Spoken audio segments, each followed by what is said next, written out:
It's that time again. The annual conference of the American Society of Ag Consultants, otherwise known as ASAC, is going to be held in Fort Myers, Florida, this November 4th and 5th. Kurt Covington is one of 9 professionals who will address the conference. The other speakers who will cover a wide range of topics represent Florida Farm Bureau, Florida Citrus Commission, University of Tennessee Institute of Agriculture, National Ag Law Center, Risk Mitigators and Advisors, Tyler Associates, as well as the lead economist for dairy at CoBank, and myself, Chrissy Wozniak from North American Ag. The day and a half of presentations will be followed by ag tours on Tuesday afternoon at Echo Farms, one of my favorite places here in Fort Myers. Attendees will experience farming at its most creative, with unique demonstrations, plants, and techniques being used to help farmers and urban gardeners in developing countries. A second tour at Echo will showcase simple technologies that can improve food, water, and shelter for millions of people. A third tour of a hydroponic grower is also being planned. For more information and to register, visit www.agconsultants.org. That's www.agconsultants.org. See you there. The American Royal is the nation's highest caliber livestock show, providing a premier experience for exhibitors. Rooted in their legacy, which began in 1899, they're committed to providing a platform for competition, scholarships, and education. A Kansas City tradition, the American Royal is focused on creating an environment where all feel welcome, where agriculture is elevated and champions are crowned. The American Royal is currently celebrating its 123rd year and looking forward to hosting exhibitors from October 6th to 23rd right in Kansas City, Missouri. If you're interested in showing, be sure to check out their website for more information regarding entry information and deadlines. www.americanroyal.com. That's www.americanroyal.com, or follow the link in the show notes. Entries are due September 10th.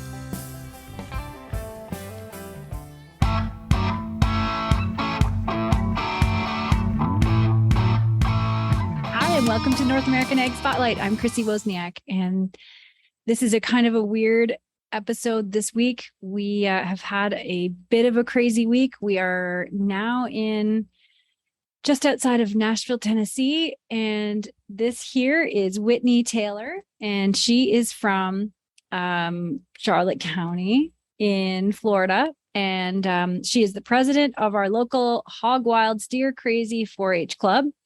And over here is Hannah Guthrell, also my daughter, and she is vice president of the Lee County Hog Wild Steer Crazy 4-H Club. So our purpose here is to get down to World Dairy Expo for in Madison, Wisconsin, and we're on our way there. But we also today woke up in Lee County, Florida, in Southwest Florida, where we live.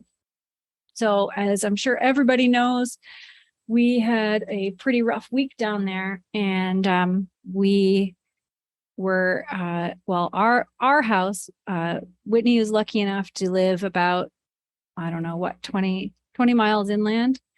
So this time she was a little bit more lucky, but our house is in Cape Coral, and it was exactly 10 miles due west of landfall of Hurricane Ian. So we got to experience the hurricane and what it feels like in the eye of a hurricane and all of the crazy things with it. So we're going to just talk about our kind of what we've gone through this week. And we all have animals, and Whitney here lives on a farm. So we're going to talk about what they had to do to prepare, and she's also going to talk about Hurricane Irma and how that impacted her life a few years ago as well. So first of all, anybody that I've talked to so far, we just got out of Lee County today. So we really had no exposure. We had no internet, no electricity, no water. We just had our first showers since Tuesday, which is disgusting, but we had no water. So So we're actually feeling really good right now. We've been on the road since 4 a.m. It's about 10 at night now. But we thought we'd get the podcast recorded because it's been a pretty interesting week. And tomorrow we're headed the rest of the way and up into Madison tomorrow. So we won't have time. So we're going to do it tonight.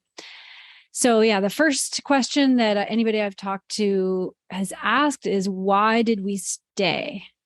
And I know a lot of people ask that, and I did too before I lived in Florida. I never really understood anything about hurricanes. So, and I guess the short answer is we didn't want to stay. The hurricane was supposed to land around Tampa, which is a few hours north of us, and we were going to get a storm. I was actually supposed to leave on last Saturday, a week ago today. I was supposed to head out to Dallas for the Women's Agribusiness Summit. And Saturday morning, we were watching the weather, and I decided at the last minute before we were ready to drive to the airport not to go, just because, our family's not used to being in Florida yet. This hurricane warning was a little bit scary, even though the very first projection said it was going to probably hit around Sarasota. And then Saturday, I just decided, that just doesn't, I don't like this. I'm just going to stay home. So unfortunately, I had to miss that conference, but I was really, really, really grateful I was home. I just didn't think I'd be able to get home in time to be obviously with my family during this. So that was Saturday. By Sunday, the hurricane projection had moved all the way to Tampa. It was going to land between Tampa and the Panhandle. They were even saying as of Sunday night that it was going to land possibly even in New Orleans. So then by Monday, it had shifted back to Tampa again. And my husband, for his job, he had to go up to a town about an hour and a half north of us to help evacuate one of the islands. So while he was doing that, we got word in the afternoon that it was actually coming straight for us.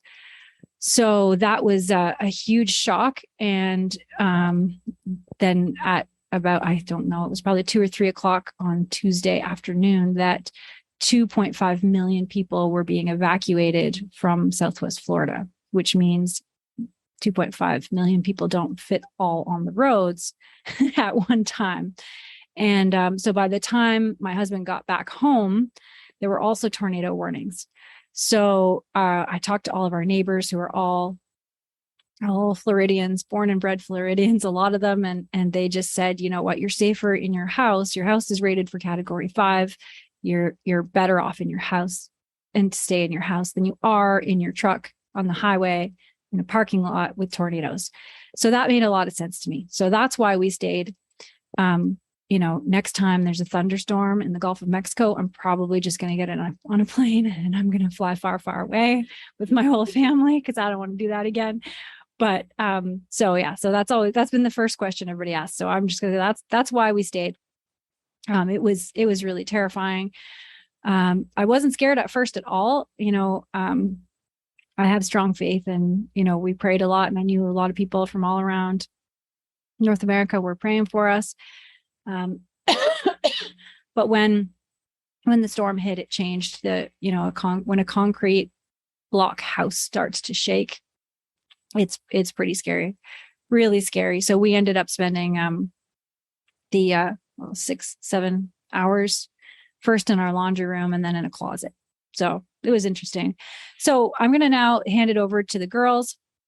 I'm just going to ask them a few questions about their experience. They're coming down to Madison with me to represent our 4-H club, and they're going to help run the North American Ag booth. They're actually going to do a takeover of the podcast while we're there, and they're going to interview some people about jobs and careers in agriculture for the different jobs that are available in agriculture. So that's why they're with me. And we've come through a lot this week. So I'm just going to hand it over.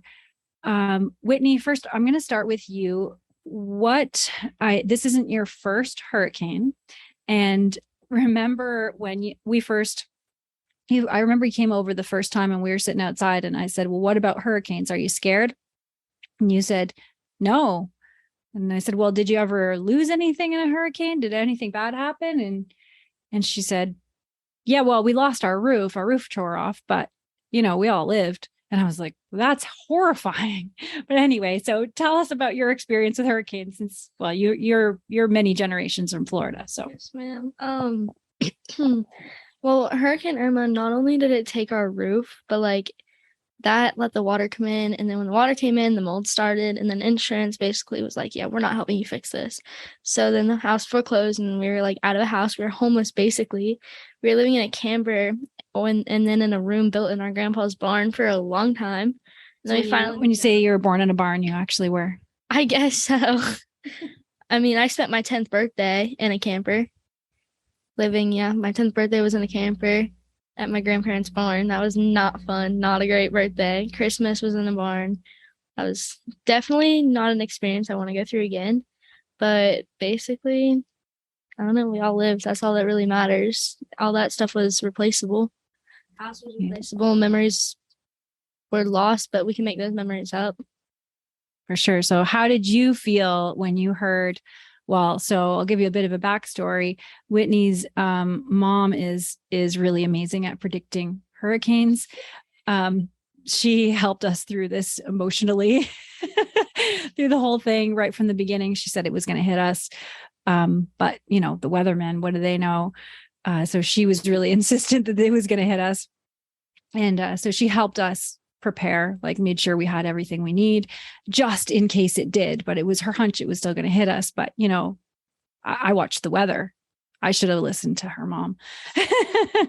But yeah, so when you heard it was coming and your mom was like, yeah, this is hitting us. What were you thinking and what happened in your experience? Well, I was in Tennessee when it first popped up. I was at the it's called SRLTC for 4-H. It's a teen leadership conference. I was up there and it popped up on my phone and I looked at my one of my close friends and I said, here we go again. Everything. Facebook started to flood with stuff. And I was like, at first I was like, y'all need to calm down. This is nothing like Charlie. This is nothing like Irma. We'll be fine. I get home and I said all that to my mom and she's like, she laughed at me. And then I started watching the news more and more. And like, there was a change. I think it was Tuesday in the weatherman's voice. And that's when I knew. I was like, yeah, this is not going to be good. When they said it was going to come to us and whenever, like, you could just tell in his demeanor and then forgot his name, but the weatherman that's been around forever, he showed up in Punta Gorda and I was like, oh, this is going to be fun. But like, I was not having it, but I wasn't scared at all. I was just kind of aggravated because I was like, I do not want to clean up all this. I don't want to go through all this again. It's aggravating, basically. Yeah, for sure. So one thing that's interesting, sorry, is that what do you do with the livestock? So we have rabbits, horses, fair pigs, and dogs, and turkeys and peacocks and that kind of stuff. The peacocks and the turkeys and the chickens, there's not really anything you can do, honestly. You can bring them in, you can put them in your garage. Some people leave them in their pens and pray. We brought our peacocks in and then just trusted our chicken coops. And that was all fine for them. With the horses, it's really personal preference. Personally, I feel like it's safer some people take a cow tag or like just a piece of plastic or something like that, and you braid it into their mane with your phone number on it, the horse's name and your name, and then sometimes people put their address on it. That way, if the horse was to ever like get out of the fence and run off, they knew who it belonged to. But I just put my horse out on 20 acres with a bunch of cows and just there's nothing really you can do. Some people keep them in their barn. I don't specifically do that because, like, what if the barn blows away? I don't want my horse to blow away. Cows, you just leave them in a pasture. And our fair pigs, we trusted the pen. Pigs did get out. That was fun, especially when you haven't worked with them. That was not fun the other day trying to chase them around. But, I mean, you just got to pray. Leave them where you can. Put them in the safest situation possible where they're not going to get hit with anything. Nothing's going to fly and hit them, anything like that. A lady that leases some cows across the street from us, actually, she posted on Facebook the other day. A lady had called her where she has cows and said that one of her babies were flying through the air and the mom was chasing it. And I was like, there's so much context I want to know. I want to know, did the baby make it? What happened? That's just one of those situations where you're like, what? Hurricanes are crazy, honestly, when it comes to livestock. It's just a lot of praying. That's all you can do, really.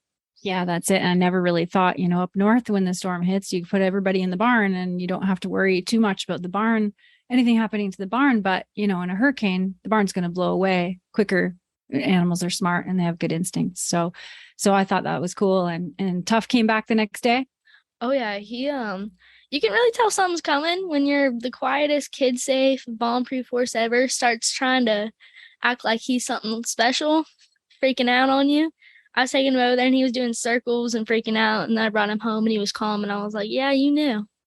But he was fine. He got attacked by some fire ants or something from rolling, but that was pretty much it. Oh, wow, that's something else. We just had some chickens, so they came in the dog crate in the garage, so they were safe. But I have to brag for a second because so amid all of the devastation, we have to get a new roof. Our enclosure at the back is broken. A table flew through my truck windshield. But I made my own. Okay, we made our chicken coop actually out of pallets, and it's beautiful.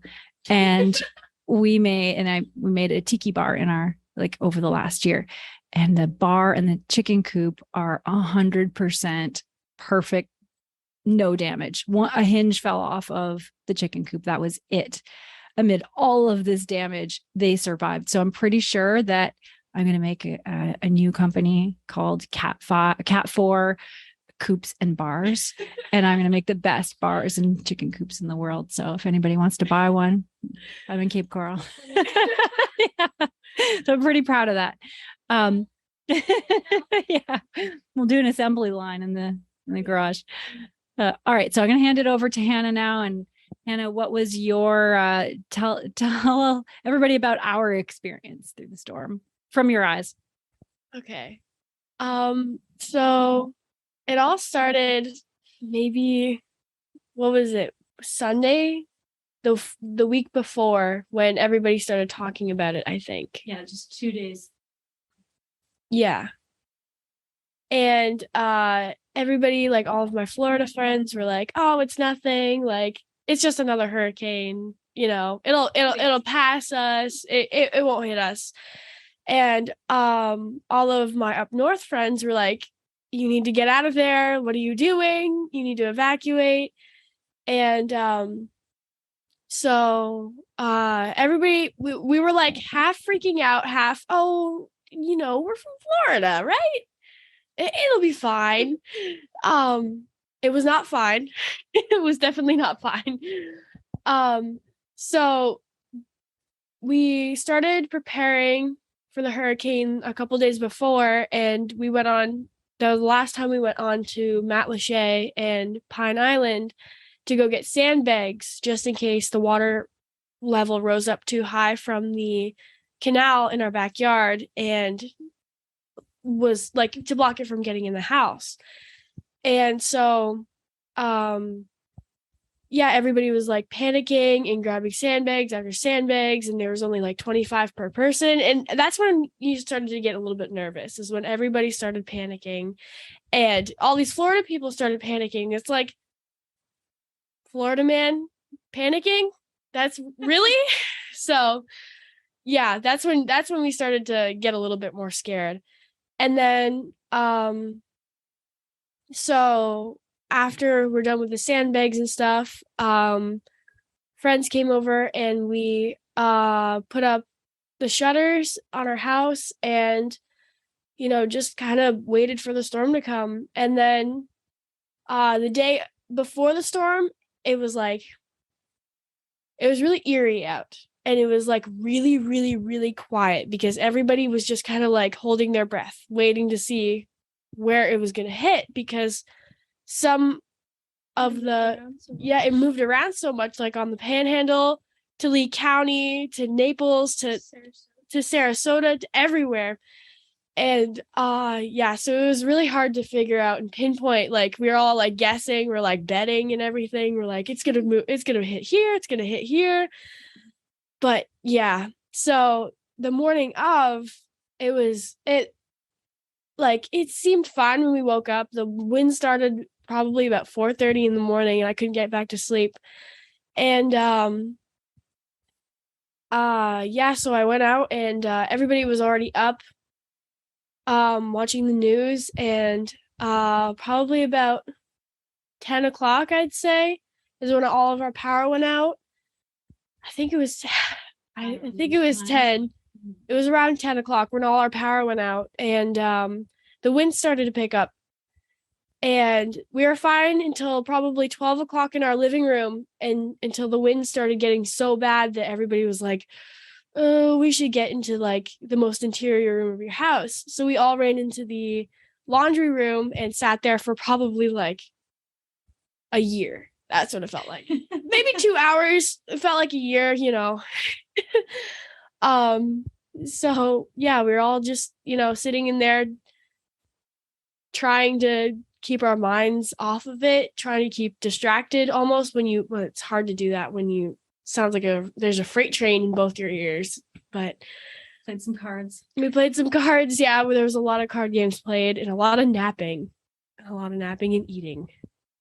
But the wind started to get so bad that our concrete house it looked like it had a heartbeat, and it was just like every time a gust of wind would go, it would go through our garage door all the way up into our laundry room and just push on the wall, probably like this much out. The wall was stretching. And that's when we were like, okay, we need to get to another room now. So we packed up all of our stuff out of the laundry room and ran into the closet. And we stayed there for the rest of the day from probably 2:30 to 8 o'clock at night. That was definitely a long day. Definitely a very long day. So, yeah. But we made it. We made it. It was definitely an experience.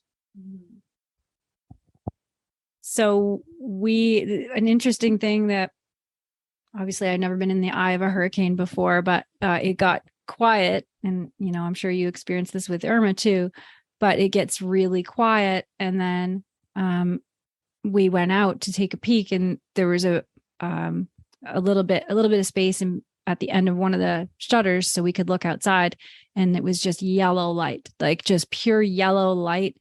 And the canal had been blowing one way, like really hard. And then as we were standing there, the canal stopped, and our pool in the back started spinning, like the water started spinning around on the surface. And we look out, and there's ducks in the water, and there's birds. Little did we know until after, but the birds apparently get stuck in the eye and they can't get out. So they're actually following the hurricane. And it was just so creepy. It was like semi-calm. It was finally, the pressure was off your ears. It was just so loud, and it just calmed down. And there's these birds and this yellow light. And then we had this hand crank radio, and the man on the radio, like, I'll remember his voice forever. I have no idea even what station we were listening to, but he kept saying, you guys are doing great. You guys are doing great. And he was like describing everything that was happening, and, just trying really hard to encourage us. And so we're standing in the eye, and we're looking outside through this little crack. And he says, you guys did so awesome. I'm so proud of you. You guys got this. You're halfway done now. The next round is coming. And I almost fainted. And I thought, I can't do this. I can't do that, another 3 or 4 hours of this. How is this? And then you just go, well, we have no choice. So we just started praying again. We knew all the people around that were praying for us, and we got through it somehow, but it was not easy. Not easy. Like, you're just sitting there, but all I could think about was our roof flying off and sucking my kids out. That's all I could think about. And then Hannah, afterwards, was like, Mom, why did you keep saying that? And I said, well, isn't that what always happens on cartoons? And she looked at me and said, Mom, they're cartoons. Are you telling me we just sat in a closet for 7 hours because you watched cartoons as a kid? So there were some funny moments too, but that's all I could think, is that we're going to get sucked out of the roof, but we didn't. So it was really great. So that when it finally ended at night, the dogs had to go out to pee, and one dog would not pee in the house or the garage, and his poor little belly was so full. So we went outside, and sure enough, it was flooded up to maybe 1.5 feet from our house. We were so lucky. The entire canal was flooded. The whole road was flooded. If you're listening on podcast, you'll want to check out this on YouTube or Rumble. We're going to put up some of the footage at the end, so you can see kind of what our experience was, and some of the videos of around the town as well. So it was just a shock when we went outside, and the devastation, just siding everywhere, the neighbors siding. We don't even have siding on our house. There was siding in our pool. There was the neighbor from down the road's fence was in our yard. There was just stuff everywhere. We lost all our shingles. It was just completely crazy. And when we finally were able to go to bed and go to sleep, and in the morning, I got up and it was just silence, and it felt so good in your ears. And I went out and I made a coffee on the barbecue, and I got out a lawn chair and sat on the front lawn with this destruction everywhere. Like the house across the street from us, their roof caved in, the back of their house, and all of their siding was ripped off, and just garbage everywhere. And I just sat there in the lawn with my dog, and the sun was rising, and I'm looking around at all of this destruction. I was just so overwhelmed at how grateful I am to be alive. I've never felt like that before, but it was really an amazing feeling. And from that moment on, the neighbors started coming out, and we started cooking, and we started cleaning up together, and the neighbors all came together to help each other. And I think that was something that was really incredible to me, how everybody just quietly got together and made our neighborhood, I don't know, more a family, I guess. So we spent the last 2 days just trying to clean and get things picked up again. But I'm going to let Hannah talk a little bit about some of the other places. We obviously were very, very fortunate. We just, just a few things. We were really protected, but there's a lot of devastation, and there's a lot of stories that aren't being told, that Hannah is really, really upset about. And so I'm going to hand it over to her, and she can tell you about the other things that are happening in the area, and some of the devastation that's not covered by the news. So during the hurricane, I was pretty much only in contact with 3 people, and that was my friend down the street, my Whitney actually, and my friend on Pine Island. And it was hard to keep in contact with her because she just the island just kept just getting hit and hit and hit. They got the full force of this storm coming because they're right on the Gulf. They got hit with it first. So, and they're 8 miles from us, maybe? Yeah, it was insane. So I just keep texting her, and I tried calling her, and nothing's really going through. And then I get a text from her, and she's like, I just ran through the hurricane. I just ran in 145-mile-an-hour winds to try to get back in my house because they were out in their barn, and the barn started to cave in on itself, and the bolts started breaking apart and shifting the barn over. And they had no choice but to run, I don't know, maybe half a kilometer to their house and run inside and try to stay safe. So they're running in 145-mile-an-hour winds, her and her 2 parents. And just thinking about that is crazy. I don't think I'd be able to recover after that. And she's not from here either. She just moved down about a year ago as well, from Maine. So we're kind of in the same boat together with everything in the last year. We kind of just went together on it and stuff and helped each other through moving. And yeah, so anyway, she ran into her house, and thank God they got her bunny and her 2 dogs back in the house with them. And her lanai crashed to the ground. They had lead tables, big steel lead tables thrown into their pool, and their roof is missing and parts of her window are gone. It's like a war zone. It is insane on Pine Island right now. And the news, I have not heard one thing on it so far about Pine Island. It's all just about, well, it is really terrible what happened to Fort Myers and Cayo Costa and Sanibel and all those places that got hit, but it's just as bad on Pine Island as it is over there because they got the full force of it. They were the ones, that's where it made landfall. It's just the surge that wiped out the Fort Myers Beach. So, this definitely needs a lot more coverage because there's people on the island that are just like, they're just stranded and they have no way to get off the bridge because there's only the one exit to get on and get off the island, and it got wiped out during the storm. So there's no fuel in the gas stations on the island. The 3 of them, I think there is, and there's no fuel, there's no food, there's no water. So like, it's just, she called me maybe, I don't know, it was the night after the storm, and I couldn't get a hold of her until that time. And she called me and she's like in like pure devastation. And she's like, it's like a war zone out here. There are rangers just driving around on these ATVs. There's no road anymore. Like, it's just completely gone. Everything is devastated. And if you look at pictures from Matt Lachey and everything, it's just gone. Yeah. And there's just people just dead everywhere, which is terrible for a girl our age to go, well, for anybody to go through, especially kids our age.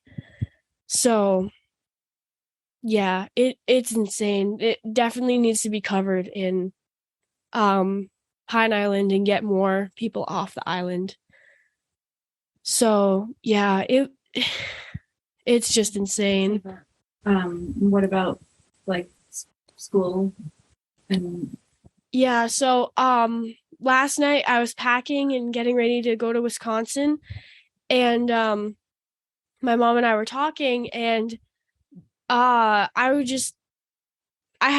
don't know what to think about all this, and like, what's going to happen when I go to school in the next couple weeks, and I have friends that live on the island, and what if they just don't show up to school? Like, what's going to happen if all these kids are just dead now because they lived in the trailer parks and they didn't evacuate, and all because it was talked down by other people, the storm. And yeah.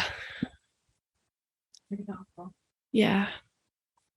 So I just want to ask you both, what was the worst part that you experienced through the whole thing? Just something, just short. You don't have to go into it too much, but really, like, what has really affected you through the storms? I think definitely right before the storm, because like you said, with our livestock and stuff, we didn't have if we absolutely wanted to, we could have evacuated, but we don't. I don't know. We have 2 safe places. My house, it's a log cabin. It did not move during the storm. And then my grandpa, we have a meat processing business, and it's a concrete room. It does not move at all. We could have gone there, so we don't evacuate.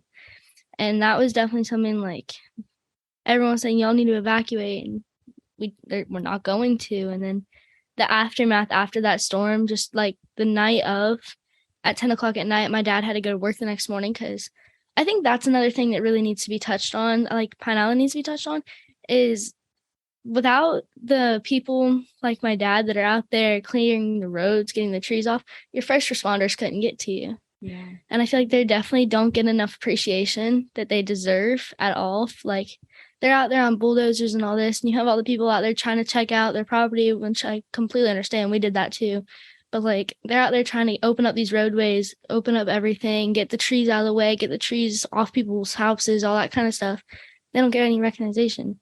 So that was heartbreaking. I'd never seen my dad so distraught except for that day. He came home and he was like, we got like a graham cracker thrown at us. It was crazy. And in the aftermath, he had to leave at 6 a.m. So we had to get out there the night before and try to clear trees. We cleared trees, and the next morning he had to clear trees again just to get back out after the second storm. which is like, we say second storm, but I really mean the second portion right after the eye, because like the eye was completely like eerie and chill out. We went and cut down trees. We were dragging trees out of the road. It was crazy. It was sad and cold.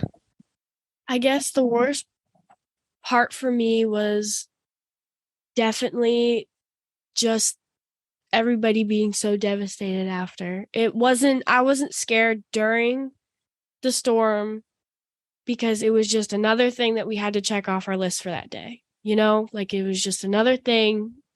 We're here right now, so we just have to get through it.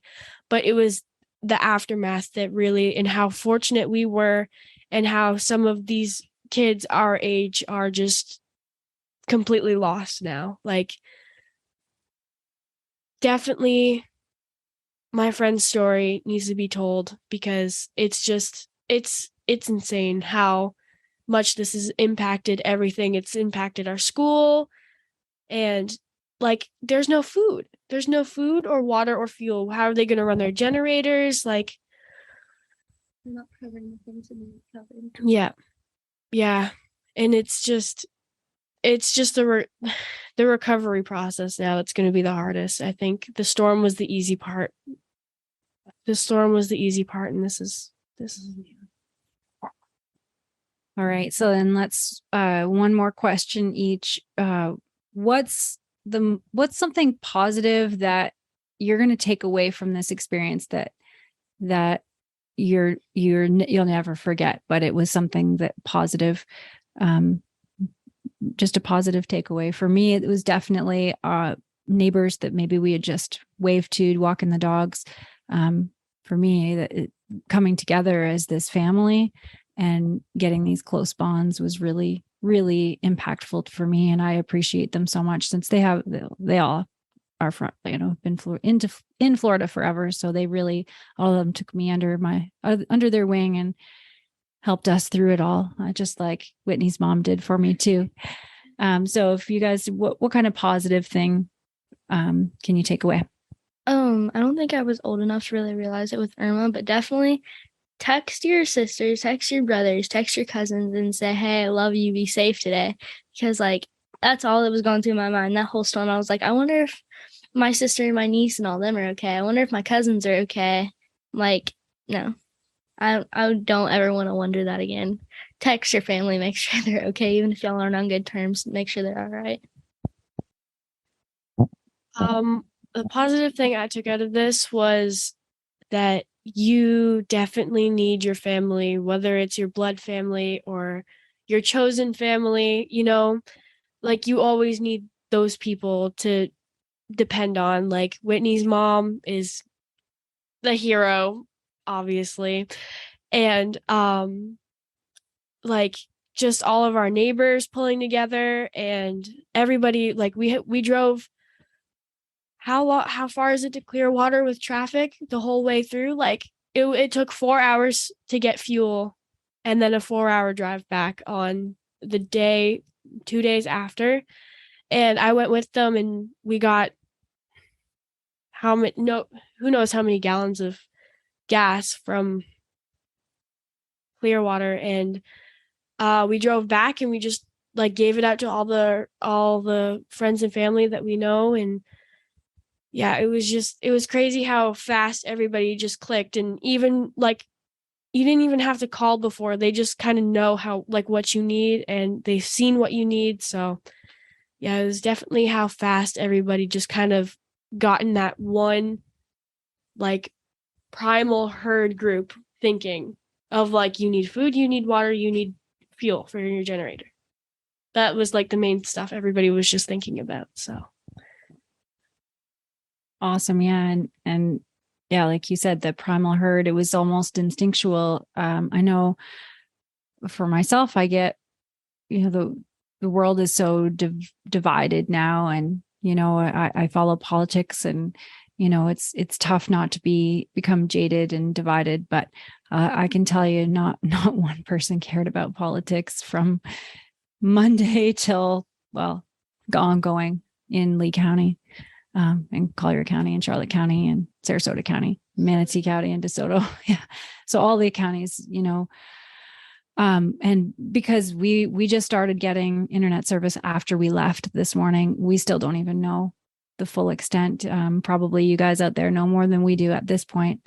Who knows a lot of the schools are completely destroyed, and who knows when school's going to start again. But there's hope. There's a lot of love in that area, and there's we'll get through it. And we're super excited to get to Madison tomorrow and eat a lot of cheese and see our friends. It'll be really nice to see all of our friends there. And hopefully we'll see a lot of you out there and come out to the booth, which I don't even know the booth number. I'm not prepared at all. We just pretty much up the stuff. We're in the main concourse. Yes. We're right there by the show cows at one of the entrances. Same place we were last year, but I don't remember what number it is, but come on out to the North American Ag booth. We are also giving away backpacks. For our second podcast called What Color is Your Tractor? We have green, red, blue, and orange backpacks that say what color is your tractor with the tractor on it. Come on out and subscribe to North American Ag, and we'll give you a backpack. So we hope to see you there. And thank you so much. I know this is a weird episode, but it's reality, and our entire agriculture industry is a family, and we thought we would like to share what we went through this week with all of you. So thanks to everyone who's watching or listening. And if you want to see more, we're going to provide some footage at the end here. And don't forget to subscribe to North American Ag on YouTube, Rumble, and the podcast is available on Apple, Spotify, Stitcher, Amazon, or wherever you listen to podcasts. And have a great day. Thanks so much for listening to today's Ag Spotlight episode, where we put the spotlight on people and companies doing great things for the agricultural industry. Don't forget to subscribe on Apple, Amazon, Spotify, Stitcher, or on your favorite podcasting platform, and give us a 5-star review. You can also follow us on YouTube and Rumble to see the video version of Ag Spotlight. Also, head on over to NorthAmericanAg.com to subscribe to our Industry Connect update newsletter. If you're interested in advertising opportunities, email us at connect@NorthAmericanAg.com. Thanks for listening.